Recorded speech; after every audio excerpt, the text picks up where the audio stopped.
Hi friends, எல்லாரும் எப்படி இருக்கீங்க? உங்களை பார்த்தது எனக்கு ரொம்ப சந்தோஷம். நிறைய புது ஃப்ரெண்ட்ஸ் வந்திருக்கீங்க. எல்லாருக்குமே ரொம்ப ரொம்ப நன்றி. புதுசாக நம்ம சேனலை பார்க்குறீங்கன்னா சப்ஸ்கிரைப் பண்ணி வச்சுக்கோங்க. கூடவே இருக்கிற பெல் ஐக்கனையும் ப்ரெஸ் பண்ணி வச்சுக்கோங்க. Thank you friends. இன்றைக்கி நம்ம கிச்சனில் என்ன பார்க்க போகிறோம்னா, இன்றைக்கி ஸ்வீட் ரெசிபி தான் பார்க்க போகிறோம். பாதுஷா எப்படி செய்கிறது அப்படிங்கிறது தான் இன்றைக்கி பார்க்க போகிறோம். பாதுஷா பண்ணுறதுக்கு 1/2 கிலோ மைதா எடுத்திருக்கேன். 1/4 கிலோ கூட கொஞ்சமாக செய்யணும்னா எடுத்துக்கோங்க. இன்றைக்கி எங்கள் வீட்டுக்கு தேவையான அளவு நான் எடுத்து வச்சுருக்கேன். 1/2 கிலோ எடுத்து வச்சுருக்கேன். இதுக்கு கொஞ்சமாக உப்பு போட்டுக்கலாம். ஏன்னா ஸ்வீட் பாருங்கள், அதனால் நிறைய உப்பு போட தேவையில்லை. ஒரு எடுப்பாக இருக்கும் அப்படிங்கிறதுக்காக ஒரு 1/4 ஸ்பூனுக்கு கொஞ்சம் குறைவாகவே போட்டுக்கிறேன். நான் ஒரு சின்ன ஸ்பூன் தான், இதெல்லாம் கொஞ்சமாக உப்பு போட்டுக்கிறேன். 1/2 கிலோ மாவுக்கு ஒரு 100 மில்லி தயிர் இருக்கும். இதை ஊற்றிக்கிறேன். தயிர் போட்டால் தான் மாவு சாஃப்டாக இருக்கும். அந்த லேயராக வரும் பாதுஷா. அதுக்காக தான் போடுறது இது. இது பேக்கிங் சோடா. இதுலேருந்து சோடா உப்பு, ஆப்ப சோடா உப்பு இருக்குது பார்த்தீங்களா, அதுலேருந்து ஒரு 1/2 ஸ்பூன் போட்டுக்கிறேன். இது பேக்கிங் பவுடர். இதுலேருந்து நான் 1 ஸ்பூன் அளவுக்கு போட்டுக்கிறேன். பேக்கிங் சோடா மட்டுமே கூட நீங்கள் போட்டுக்கலாம். சோடா உப்பு இருக்குது பார்த்தீங்களா, ஆப்ப சோடா உப்பு, அது மட்டுமே கூட போட்டு செய்யலாம். இது இருந்தால் போட்டுக்கோங்க. இது ஆப்ஷனல் தான் உங்களுக்கு. ஏன்னா கேக் செய்கிறவங்க தான் அதை ரெடியாக வச்சுருப்பாங்க, எல்லாருமே வச்சுருக்க மாட்டாங்க. அதனால் இது வீட்டில் இருக்கிறத வச்சு செய்கிறது. அது இப்போ எல்லாத்தையுமே சேர்த்து பிசைஞ்சிருவோம்.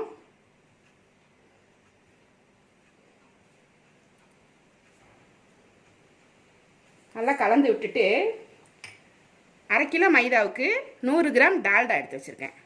இதை அப்படியே போட்டுருவேன். இதை போட்டு பிசைஞ்சு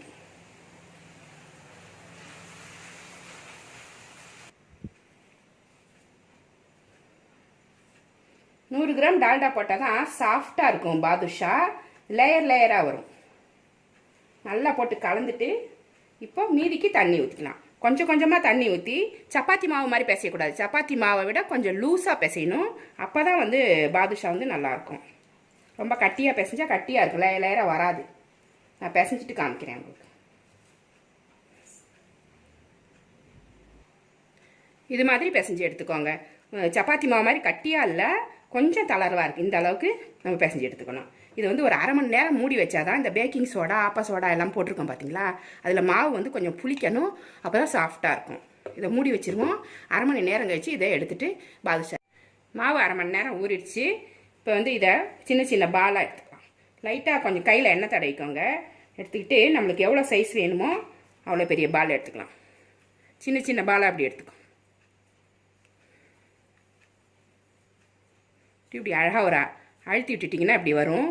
நடுவில் அப்படி பள்ளம் ஒன்று போட்டு அழகாக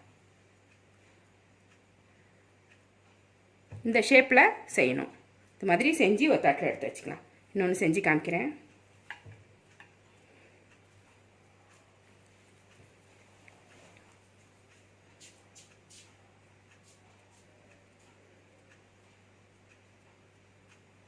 இது மாதிரி செஞ்சுக்கோங்க. இது மாதிரி எல்லாத்தையுமே ரெடி பண்ணி ஒரு பிளேட்டில் வச்சிடலாம். மாவெல்லாம் இந்த மாதிரி பாதுஷா ஷேப்பில் செஞ்சு ரெடி பண்ணி வச்சுக்கோங்க. நான் ரெடி பண்ணி வச்சுருக்கேன். 1/2 கிலோ மாவு பிசைஞ்சோம் இல்லைங்களா, 1/2 கிலோ மாவுக்கு 1/2 கிலோ ஜீனி நான் போட்டிருக்கேன். ஒரு பாத்திரத்தில் போட்டு இது மூழ்கிற அளவுக்கு தண்ணி ஊற்றிடணும்.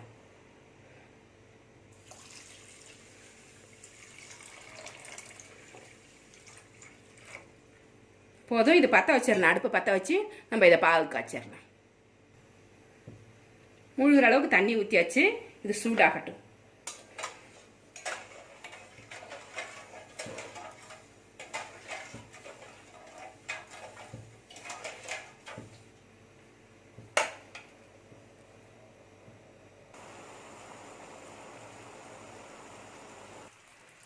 பாகு நல்லா திக்காயிடுச்சு. இந்த மாதிரி இளம் பாகாக வரணும். இது ஒத்த கம்பி பதம் அப்படின்னு சொல்லுவாங்க பார்த்தீங்களா, அந்த அளவுக்கு இருந்தால் போதும். சில பேர் ரெட்டை கம்பி பதம் கூட வைப்பாங்க. நான் ஒரு கம்பி பதம் வச்சுருக்கேன். இதை எடுத்து காமிக்கிறேன் உங்களுக்கு.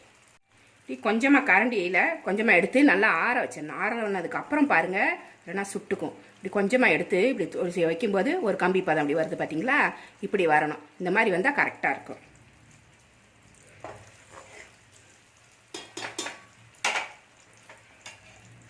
இந்த பதம் அப்படியே நிற்கணும் அப்படின்னா ஒரு 10 டிராப்பு லெமன் ஜூஸ் ஊற்றிடுங்க. அப்படியே இருக்கும். இது இல்லைனாக்கா ரொம்ப இறுகி போயிடும். சும்மா கொஞ்சோண்டு ஊற்றிட்டிங்கன்னா அப்படியே இருக்கும், இறுகி போகாது.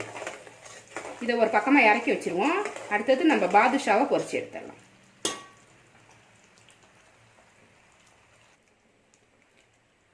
ஜீனி பாகு இறக்கிறதுக்கு முன்னாடி ஒரு 4 ஏலக்காய் தட்டி இதில் போட்டுடலாம். அது மாதிரி ரோஸ் எசன்ஸ் எடுத்து வச்சுருக்கேன். உங்களுக்கு விருப்பமான எசன்ஸ் ஊற்றிக்கலாம். ரோஸ் எசன்ஸ் தான் இதுக்கு மேட்சாக இருக்கும், அதனால் நான் இதை ஊற்றுறேன். ஒரு ஸ்பூன், ஒரு மூடி அளவுக்கு ஊற்றிக்கிறேன். நல்லா வாசமாக இருக்கும் இதை ஊற்றுனீங்கன்னா. குலோப் ஜாமுனுக்கும் இது நல்லாயிருக்கும். இதை இப்போ தனியாக இறக்கி வச்சிடும். பாதுஷாவை பொரிக்கிறதுக்கு தேவையான எண்ணெய் ஊற்றி சூடு பண்ணியிருக்கேன். அது சூடாயிடுச்சான்னு பார்த்துருவோம். சூடாயிடுச்சு. போட்டோடனே இப்படி மேலே வரணும். வந்ததுக்கப்புறம் ரொம்ப ஹையில் வைக்காதீங்க, மீடியமில் கொஞ்சம் குறைச்சிக்கோங்க. அப்போ தான் உள் மாவு வேகும், இல்லைனாக்கா மேலே மட்டும் வெந்து போயிடும். இப்போ பாதுஷாவை ஒன்று ஒன்றா அதில் போட்டு விட்டுரும்.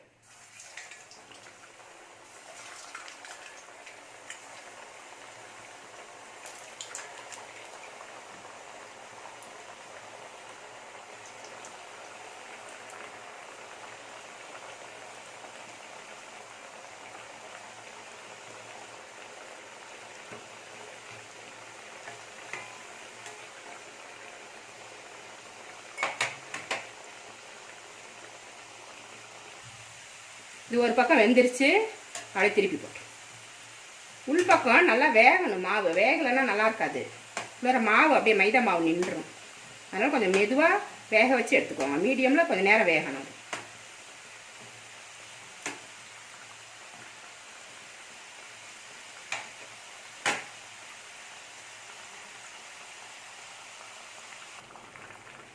ரெண்டு பக்கமும் நல்லா வெந்துருச்சு. இந்த மாதிரி நல்லா பிஸ்கட் கலர் வரணும். நம்ம பாதுஷா கடையில் வாங்கும்போது என்ன கலர் இருக்குது அந்த கலர் வர்ற வரைக்கும் பார்த்து எடுத்துக்கோங்க. உள்ளே நல்லா வேகணும். இந்த மாதிரி இருக்கும்போது எடுத்துக்கலாம். ஒவ்வொன்றா எடுத்து பிளேட்டில் வச்சிடலாம். இது மாதிரி மீதி இருக்கிற மாவையும் போட்டு எடுத்துடலாம்.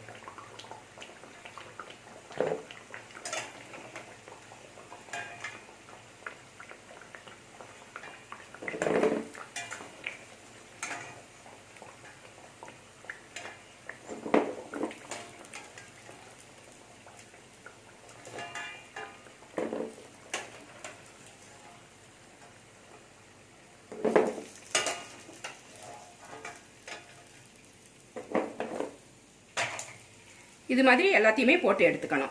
ஒவ்வொரு ஈடு போட்ட உடனேவுமே நம்ம ஜீரால போட்டுக்கணும். இதை ஃபர்ஸ்ட் இதை போட்டுட்டோம் பார்த்தீங்களா, இதை வந்து ஜீரால நான் இப்போ போட்டுருவேன். அடுத்தது வெந்துகிட்டு இருக்கும். அடுத்தது ரெடி ஆகிறப்ப ஃபர்ஸ்ட் போட்ட பாதுஷாவை ஜீராலேருந்து எடுத்து தட்டில் வச்சுட்டு செகண்ட் டைம் போடுற பாதுஷாவை ஜீரால ஊற வச்சிடணும். அதுதான் மெத்தடு. இப்போ இது மாதிரி ஜீனி பாகில் ஃபர்ஸ்ட் இதை செஞ்சோம் இல்லைங்களா, இதை ஃபர்ஸ்ட் ஊற வச்சிடணும். நல்லா எல்லா பக்கமும் படுற மாதிரி பெரட்டி.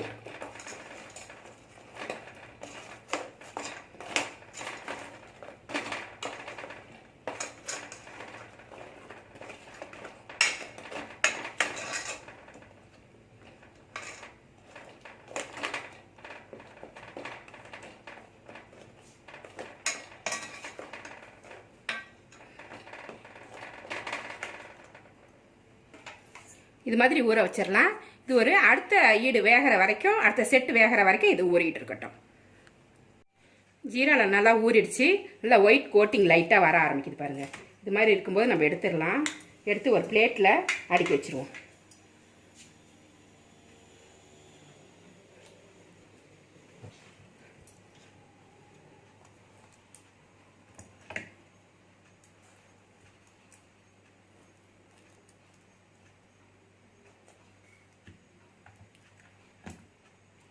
பிளேட்டில் வந்து நெய் தடவிக்கிங்க, இல்லைனாக்கா ஒட்டும் எல்லா இடத்துலையும். இந்த மாதிரி நெய் தடவிக்கிட்டிங்கன்னா ஒட்டாமல் இருக்குதுன்னா பிளேட்டில் ஒட்டிக்கும். இது மாதிரி ஒரு பிளேட்டில் அரேஞ்ச் பண்ணிக்கோங்க. பண்ணிவிட்டு இந்த பள்ளம் இருக்குது பார்த்தீங்களா, அதில் வந்து கலர் தேங்காய் பூ இருந்தால் போட்டுக்கோங்க. இல்லைனாக்கா முந்திரி இல்லைனா பிஸ்தா எல்லாம் துருவி போட்டுக்கலாம். நான் இன்றைக்கி வந்து ஜாம் வைக்கிறேன். கொஞ்சம் டிஃப்ரெண்ட்டாக இருக்குமே அப்படின்றதுக்காக ஜாம் வைக்கிறேன். இது கொஞ்சம் சூடாக இருக்கிறப்பே வச்சுட்டிங்கன்னா இது போய் ஒட்டிக்கும். இந்த பிஸ்கட் நடுவில்லாம் வைப்பாங்க பார்த்தீங்களா ஜாமு, அந்த மாதிரி இருக்கும். சாப்பிட்றதுக்கு இன்ட்ரெஸ்ட்டாக இருக்கும் குழந்தைங்களுக்கு.